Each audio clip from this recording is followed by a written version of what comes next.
Law 23. A hoe joins a stable to ruin it. One bad apple can spoil the whole bushel. Proverb. The life. Aquarius was one slick pimp with a nice stable of hoes. He told me, you have to screen a hoe to the fullest when she first joins your stable. I was young and had no idea what he was talking about. I said, the next hoe you knock, why don't you let me sit on it so I can see how you put it down, big pimpin'. This brother was an egomaniac. I knew if I pumped his ego, he'd do anything for me. One day we were riding the track on Martin Luther Avenue and he got on a dope fiend pimp's hoe. Bitch, your pimp's like Boo Boo the rabbit. He got a dope habit. And if you don't make that move, you'll be the next. He's going to have you shooting that shit, bitch. Believe that. Come on and join my stable, where a hoe is always able. She looked at Aquarius, indicated she was down with that move.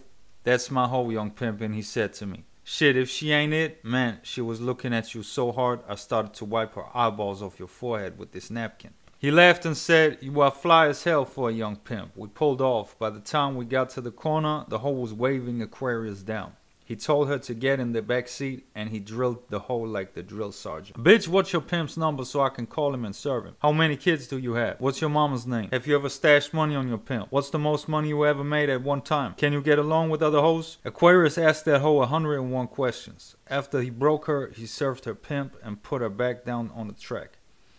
After he broke her, he served her pimp and put her down on the track. We pulled off and the lesson began. Young dog, a hoe will wreck a stable in a minute. I asked her all of those questions to try to get a feel for her. Is she jealous?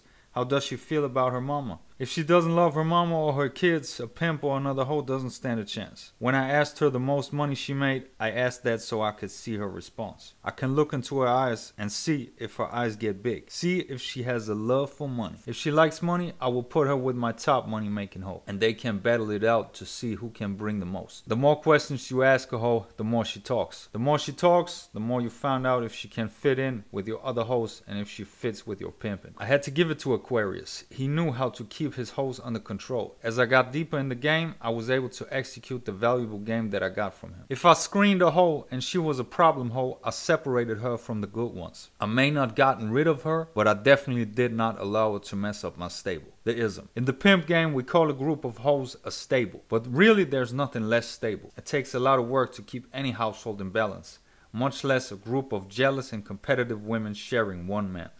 The pimp is the boss, and there are two things employees love most: undermining the boss and undermining each other. It only takes one negative element to ruin all of the hard work of running a smooth operation. You have to prevent negativity from coming in, and if it gets by you, you have to chase it out immediately. You don't play with a bad seed thinking you can change it. If it sets down roots, it will be that much more difficult for you to pull that sucker up and get rid of it. Is a healthy person going to rub off his good health and make a sick person well? No, it never works that way.